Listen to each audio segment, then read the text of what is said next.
This is P. Mabu Hussain, Assistant Professor of EEE from Institute of Aeronautical Engineering, Hyderabad.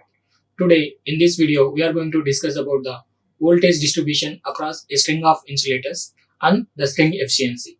So, this comes under the module 2, which is the mechanical design of transmission lines. Right here, the topics voltage distribution and string efficiency in case of suspension type insulators we are going to discuss.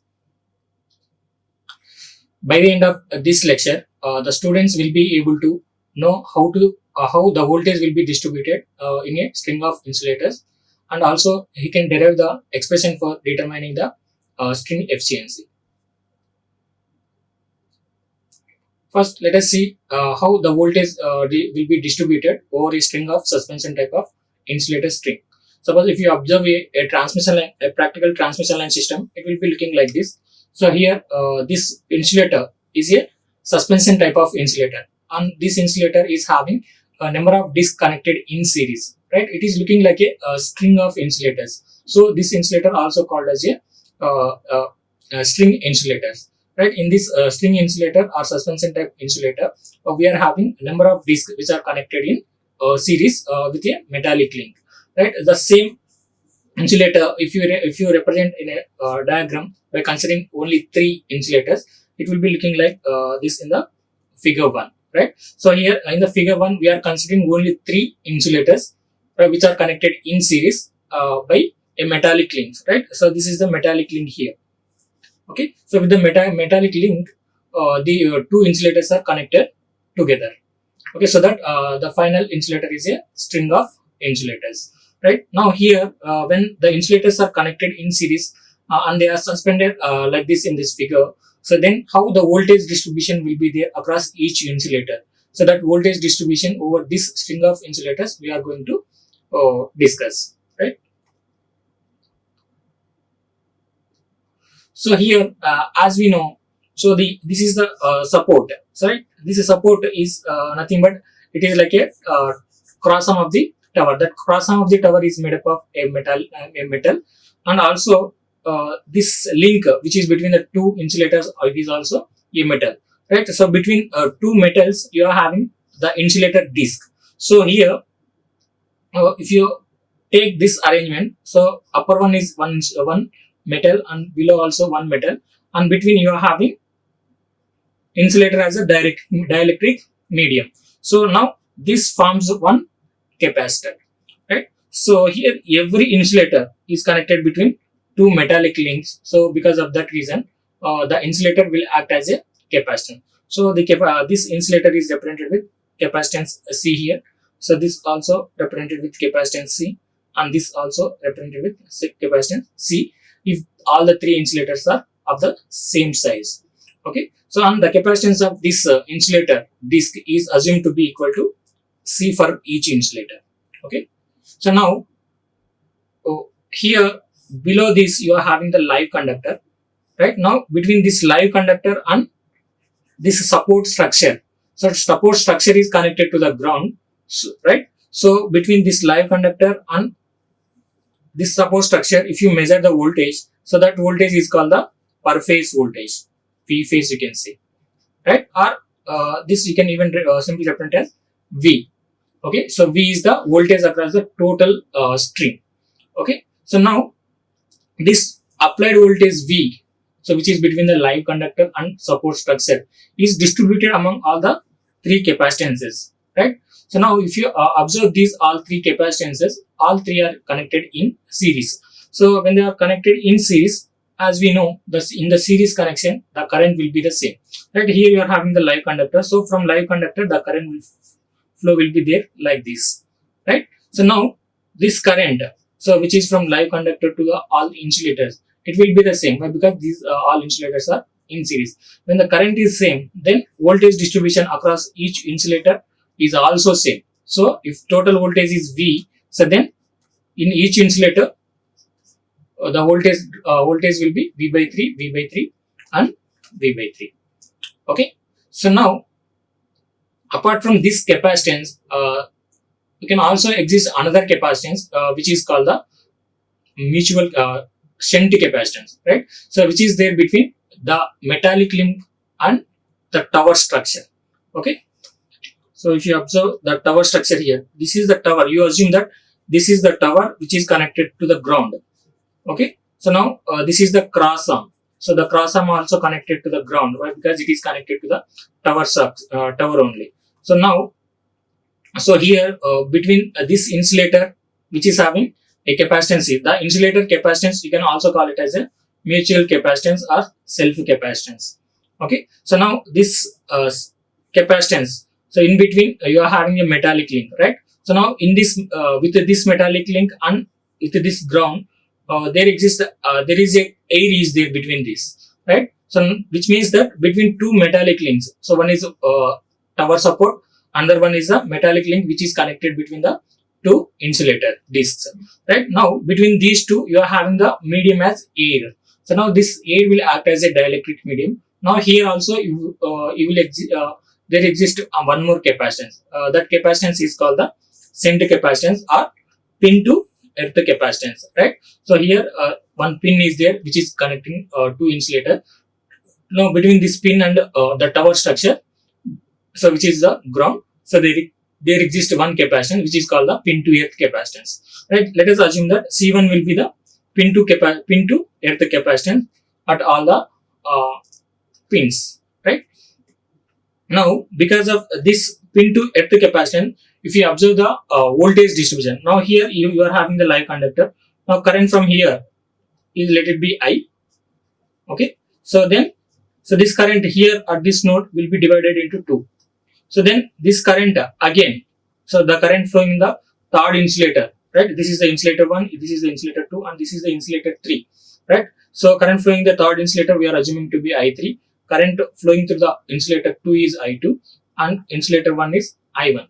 Now apart from this, there is small amount of current which is flowing through the capacitance C1 also here at this node, right? At this node also there is some capacitance, so capacitive current C1, right? Then at this node also under current I1 so will be flowing through the capacitance C1. So now because of the existence of this shunt capacitance, there is a small leakage current will be there between the pin and earth, right? So because of that reason, the current flowing in the each insulator is not same here. Okay. So if you are not considering the effect of this shunt capacitance, so then the current distribution will be uniform, right? So if you take V, so then if you are having three insulators, V by 3, V by 3, V by 3 will be the potential distribution across each insulator in a string. So but due to the existence of this shunt capacitance C1, so this voltage distribution is not same. That means voltage will be non-uniformly distributed in a string of insulator, right? So now the voltage across this first insulator we call it as V1, and second insulator is V2, and third insulator is V3.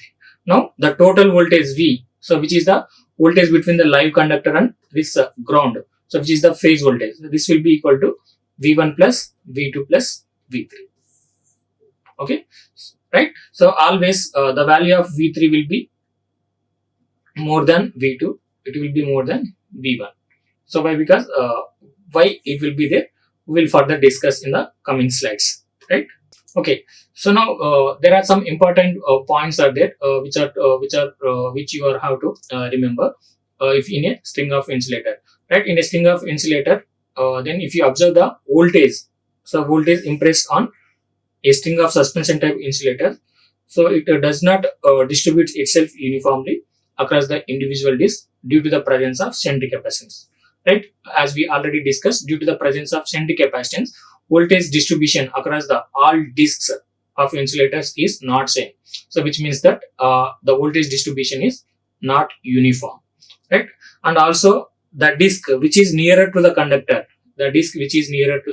has the maximum voltage across it, right? As I said before, V3 will be more when compared to V2, when compared to V1, right? So the disc which is near to the live conductor, right? So that will be having the maximum voltage across it, right? And as we move towards the cross arm, the voltage across the each insulator will be progressively decreasing here, right? And the unit which is nearer to the conductor is under the maximum electrical stresses. So why? Because the voltage applied across the insulator disc which is nearer to the live conductor is having a high voltage, right? Because of this high voltage, the electrical stresses also will be more, right? Because of that electrical stresses, the sometimes that insulator may be damaged or it may be punctured. Okay, so therefore we have to provide the means, right? So to equalize the potential distribution across the each string of the insulator.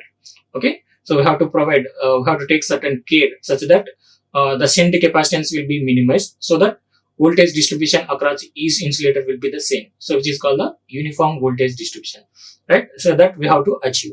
How we can achieve, we will discuss in the later sessions.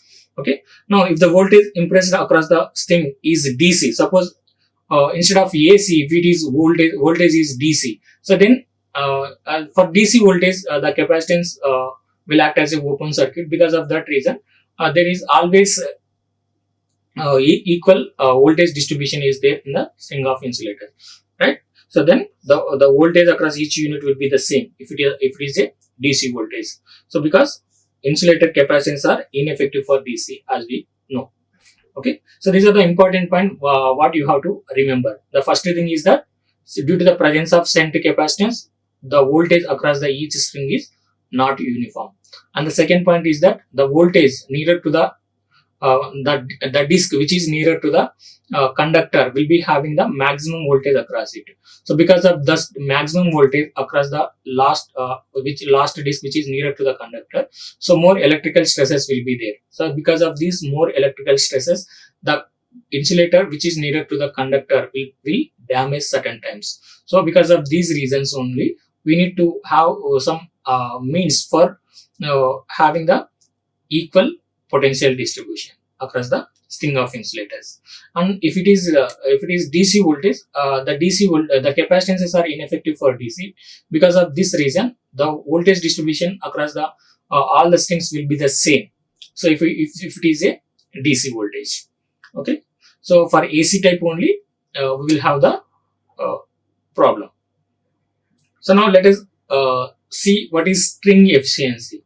As we already discussed, the voltage applied across the string of the suspension insulators is not uniform across the disc, and the disc which is nearer to the conductor has higher potential when compared to the other disc, and also unequal potential distribution is undesirable. Right? Why? Because the insulators which are nearer to the conductor may sometimes will fail or will damage due to the high voltage across them. Right? So now this unequal potential distribution is expressed in terms of string efficiency. So then what is this string efficiency? So this string efficiency is nothing but it is the ratio of voltage across the whole string, which is V, and the product of number of discs and the voltage across the disc which is nearer to the conductor. Right? So the string efficiency definition is that the ratio of voltage across the total string, so which is V, by how many number of discs are connected in series. So the total number of discs which is represented here with the N. So then the voltage which is voltage across the disc which is nearer to the conductor. Suppose if you are having three insulators which are connected in series to form a certain string. Now voltage across each disc is V1, V2, V3 like that. Here you have the live conductor. Now voltage across total disc is V. Now the ratio of this V by number of disc 3 multiplied by voltage across disc which is nearer to the conductor is V3. So V3. So this is called the string efficiency, and if you want the percentage of string efficiency, so then you have to multiply with the 100. Right? So this is about the string efficiency.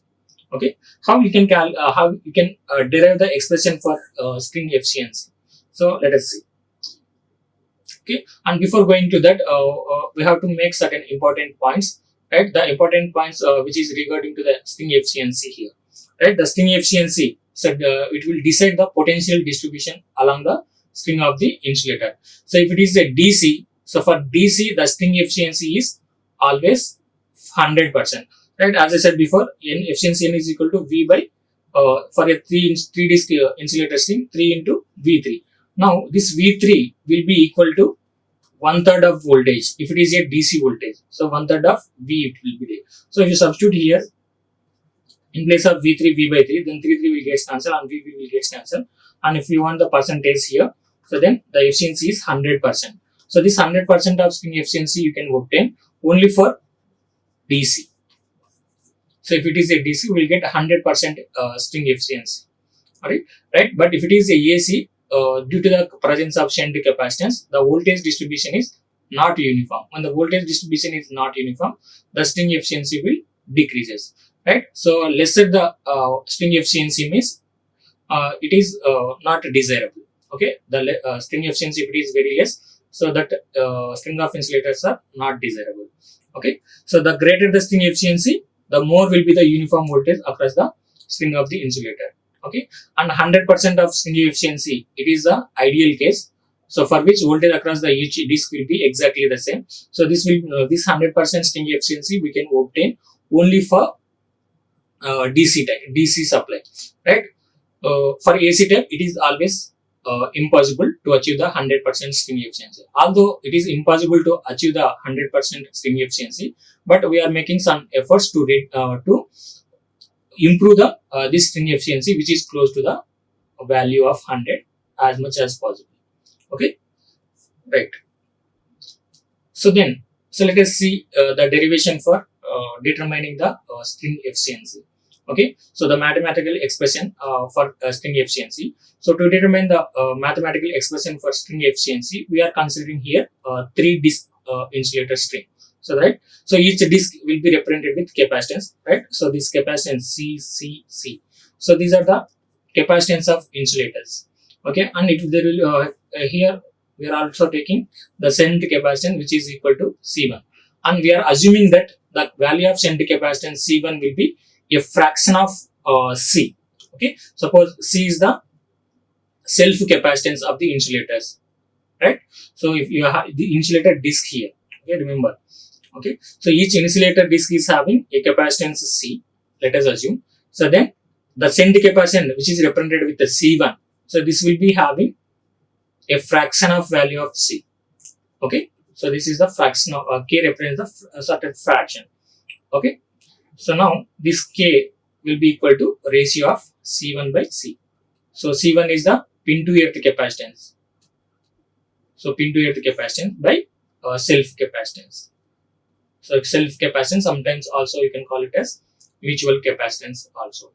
Okay. So now starting from the cross arm of the tower from here. So this is the cross arm of the tower. So from starting from the cross arm of the tower, the voltage across the each unit, if you observe, so we are assuming the voltage across the each unit from starting of the this cross arm. So this will be V1, V2 and V3. Okay, we are starting at the cross arm. So the voltage across the first insulator, which is nearer to the cross arm, is represented with 1. Then the next insulator disc is 2. Next insulator disc is 3. Now voltage across the disc 1 is V1. Voltage across the disc 2 is V2. Voltage across the disc 3 is V3. Like that we are assuming. Okay. So now we are also assuming that current flowing in the each insulator disc will be I1, I2 and I3. And current flowing in the shunt capacitance also represented here. So this is small I1, here a small I2 and small I3. Now we are going to derive the expression for string efficiency for this case. The voltage across the total string will be represented with V. So this voltage across the total string is always a phase voltage. You remember this point. Okay. So now if you apply the KCL, so Kirchhoff's current law at node A, right? So node A is nothing but junction of this shunt capacitance C1 and insulator disc 1. Okay. Now at this node A, if we apply the KCL, the incoming current is here is I2. So this I2 will be equal to I1 plus small I1. Okay. So small I1 is the current flowing in the shunt capacitance, and capital I1 is the current flowing through the insulator disc 1, and I2 is the current flowing in the insulator disc 2. Okay. So now, so if you know the current flowing in the capacitor, so you have the capacitor, so which is the value of C, let us assume. Now voltage current flowing through this is I, and voltage across this is V. So then how you can represent the voltage? V is equal to I into XC, we can write. Okay. So now XC, what is the value of XC? 1 by omega C. So V is equal to 1 by omega C we can write. So from this, the value of current I is equal to omega C into V. So now this equation we can utilize for calculating the current in the each capacitor. Now here this I2 is the current flowing in the second disk, right? Now the voltage across this second disk is V2 and capacitance is C. So now this I2 you can represent by using this expression as W C V2. Okay, so V2 is the voltage and W C you can represent. Similarly, I1 is the current flowing in the first insulator disk, right? So the voltage across the first insulator disk is V1. So V1 into this capacitance C into omega, right? So V1 omega into C we can write. And I1, so I1 is the current flowing in the shunt capacitance, right? So now if you observe the current flowing in the shunt capacitance I1 here, right? So now the voltage across this capacitance is nothing but voltage across this node A and this earth, which is the support here. Now this earth is there up to the cross arm, that means up to this point. Now the voltage across this point and this point is same as the voltage across the disk C1. So voltage across this node A and cross arm is nothing but this is V1. So I1 will be equal to V1 into omega C1 we can write. Okay, so this is the final expression. Now here if you observe the both sides, so you have WC is W as common here, we can cancel it, and this is C1. So this C1 we also assumed that it will be equal to K times the value of C. So in place of C1 we can write K times the C. So then this C also will get cancelled here. So the finally we are getting V2 is equal to V1 multiplied by 1 plus K, right? So this K is the ratio of C1 to C. So C1 is the pin to earth capacitance or shunt capacitance, you can say. Shunt capacitance by self capacitance. Okay. So in similar way, we can also proceed for calculating the voltage across the second disk, third disk, right? So now you have to apply the same KVL, KCL at node B, right? So at node B, at this point, the incoming current is I3, so outgoing currents are I2 and small I2. So I3 will be equal to I2, so capital I2 plus small I2 you will get. So this equation, right? Again, the same current equation across the capacitor, V into omega C. So by using this equation, so this I3 is nothing but current flowing in the capacitor 3. Now this capacitor 3 or disk 3 is having the voltage V3. So V3 into capacitance value is C, right? So V3 into omega C you will get. So I3 is equal to V3 into omega C, and I2 will be equal to, I2 is nothing but current flowing in the secondary disk and voltage across the disk is V2. So I2 can be written as V2 into omega C, and small I2 is the current flowing in the this capacitance, which is the shunt capacitance, right? So now the voltage across this capacitance, this shunt capacitance is nothing but voltage across this point and the ground. Now this ground is nothing but this is the total ground, so which is this point. Okay, now between this point and this point B, you have your voltage of V1 plus V2. So V1 plus V2 is the voltage, omega into the capacitance value is C1. So like that we have to write. Okay, now you expand this expression. So V2 omega C plus V1 V2 omega, in place of C1 again we are writing K into C, right? So in both sides again omega C will get cancelled. So then you have the V3 is equal to V2 plus V1 plus V2 into K, right? So this equation you have to remember, right? Still if you further derive this expression, so now you can take the common V2 here. So V3 can be written as V3 is equal to K times V1 plus V2 here. If you take common, you will get 1 plus K. Okay, so then V3 is equal to K into V1 plus, and this V2. So V2 is nothing but from the previous equation. From this equation, V2 is V1 into 1 plus K. That we are going to substitute here. Okay, here in this equation. So this is the V3 now. In this equation, in place of V2, we are going to substitute the previous equation, which is V1 into 1 plus K. Now V1 into 1 plus K multiplied by 1 plus K. So that will become V1 into 1 plus k whole square, right? So 1 plus k whole square, this can be written as V1 into 1 plus k square plus 2k we can write. Okay. So now this here you are having the k into V1 and here you are having the V1 into 1 plus k square plus 2k. Now if you write here, if you take common V1, so then k plus 1 plus k square plus 2k you will get. Now this can be written as V1 into 1 plus k2. So this will be 3k plus k square. So V3 value is V1 into 1 plus 3k plus k square you will get. So this is equation. Okay. We have to remember this equation also, right? So we have to remember either this equation or this equation. Okay. So from this equation, you can also write that. So if you are having the fourth disk, right? Here we are assuming only 3 disks, right? But if you are having 4 disks, then V4 will be equal to V3 plus V1 plus V2 plus V3 multiplied by K. Okay. So like that, if you are having n number of insulators, so then the value of voltage across the disk n.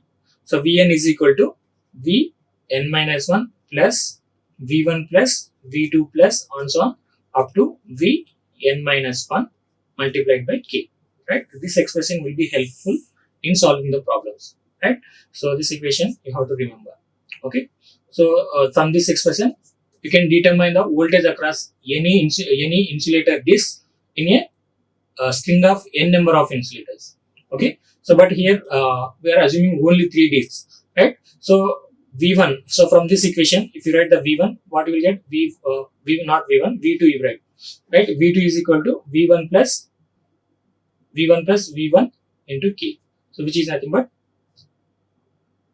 1 plus K into V1, right? So this is same as the equation which is derived here, V1 into 1 plus K, right? If you write in place of n 3, so V3 is equal to V2 plus V1 plus V2 into K, right? So which is the equation here, right? Like that, if there are n number of insulators which are connected in series, we can use this expression to determine the voltage across any one disk.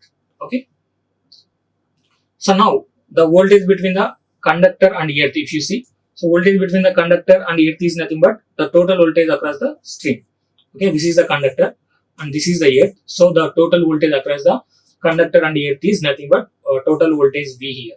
So this V is equal to sum of all the voltages, V1 plus V2 plus V3. So that we are writing here, right? So V is equal to V1 plus V2 plus V3.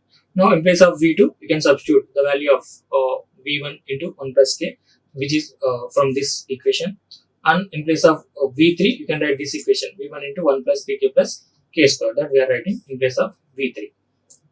Okay. So now in all these 3 terms, we are having V1 as common. So now if you take V1 as common, then what you will get? 1 plus K plus 1 plus 3K plus K square you will get. Okay. So now here this can be written as V1. So this 1, 1, 1. So you will get 3 plus 3K and 1K. So over 4K plus this K square. Right. So this equation. So this equation is a quadratic equation, like 2K square plus 4K plus 3. Right. So 3 can be written as 3 ones are. So this even can be written as K square plus 3K plus K plus 3. So now if you take common K, so K plus 3 will get plus K plus 3. So now if you take K plus 3 common here, so then you will get K plus 1. Right? This equation can be written as K plus 3 into K plus 1 also. Okay. So finally we will get this equation. Right? So now we have 3 equations here. The first equation is this equation. So which is V2 is equal to V1 into 1 plus K. Right? I am writing here. So V2 is equal to V1 into 1 plus K.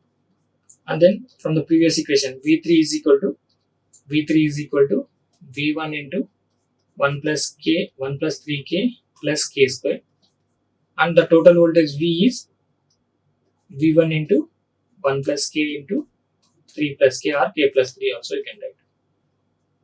Okay. So this is the equation. Now from all these 3 equations you can write. So V So V by this total. So V by 1 plus K plus 3 plus K is nothing but V1. Right? From this equation, V by 1 plus K into 3 plus K. So this will be equal to the value of V1. Also from this equation V2, so V1 is nothing but V2 by 1 plus K. So V1 is equal to V2 by 1 plus K. So from this equation V3, so V1 is nothing but V3 by 1 plus 3K plus K square, this equation. Right, this ratio you will get finally. Right. So now, so from this equation, if you know any two values or any one value of voltage and the K value, you can easily determine the other values. Right. So from this expression, so the voltage across the top unit, which is nearer to the cross arm, so will be V1. That V1 is equal to V into 1 plus K into 3 plus K. If you know the voltage of total voltage of the string V, right? And the voltage across the second unit, so from the top, so will be V2. So that V2 is equal to V1 into 1 plus K. So voltage across the third unit from the top, V3 is equal to V1 into 1 plus 3K plus K square. Okay, so this is the voltage across the disk which is nearer to the conductor. Now the string efficiency. So string efficiency or percentage of string efficiency is equal to voltage across the string, which is V, by total number of disks. Here we consider the only 3. So 3 multiplied by voltage across the disk, which is nearer to the conductor, is V3 multiplied by 100. So this is the string efficiency determination. Okay. So by using this expression, we can determine the percentage of string efficiency for 3 insulators. Suppose if you are having n number of insulators, then so insulator 1, insulator 2, insulator 3, insulator 4, like this n number of insulators are connected here, and here you have the conductor, on top side we have the cross arm. Now voltage across this total string is V. So then voltage across the total string V by total number of discs will be N multiplied by voltage across the disc which is nearer to the conductor is N. So Vn you can write. Right? By using this expression, we can find the percentage of string efficiency if you multiply this with the 100. Okay. So now the important points about the string efficiency or importance of string efficiency. If you see here, so from the expression of string efficiency, right? So from this 3 insulator disc we are assuming. So from this expression, so if you find the value of V1 by assuming the value of K. Okay, if you assume K is equal to 0.1, so then the value of V2 will be 1.2 into V1. So the value of V2 is nothing but 1 plus K into V1. So if you assume the value of K as 0.2, so then you will get this will be equal to 1.2 into V1, and V3 is nothing but V1 into 1 plus 3K plus K square. So now, so in this, if you substitute K is equal to 0.2, then you will get the value of 1.64 V1. Okay, so from this you can say that voltage across the disk which is nearer to the conductor will be having the maximum amount of voltage. Okay, so the voltage across the disk which is nearer to the conductor will be having maximum voltage across the it. And also you can say that voltage across the disk will be decreasing as we progressively move towards the cross arm. Okay, and the value of K, if it is greater, so the value of K is nothing but K is the ratio of C1 to C, so which is the ratio of shunt capacitance to self capacitance. Shunt capacitance is nothing but the capacitance between pill and earth, and self capacitance is also called as mutual capacitance, which is the capacitance of the insulator disc. Okay, so this ratio is called the value of K. Now if the value of K is greater, so then voltage distribution across the string of the insulator will become more non-uniform. So that means you always should have to maintain that the value of K will be as minimum as possible, so that the value of voltage across the each string will be uniform, so that the string efficiency will be very high. Okay, and the inequality in voltage distribution will increase with the increase of number of discs in the string. If the number of discs are totally increasing, we are considering here only 3 disc insulators. Suppose if the number of discs are going on increasing 4, 5, 6 like that, so then the non-uniformity of this voltage distribution will also increases, right? So therefore, a shorter string has the more efficiency than the longer string. Okay, so shorter string is nothing but the string which is having minimum number of disks when compared to the larger string. So where we have the more number of disks. Okay, so these are the important points about the string efficiency. Okay, right. We'll discuss the remaining in the next class. So thank you very much. Like, share and subscribe. Hit the bell icon for more updates.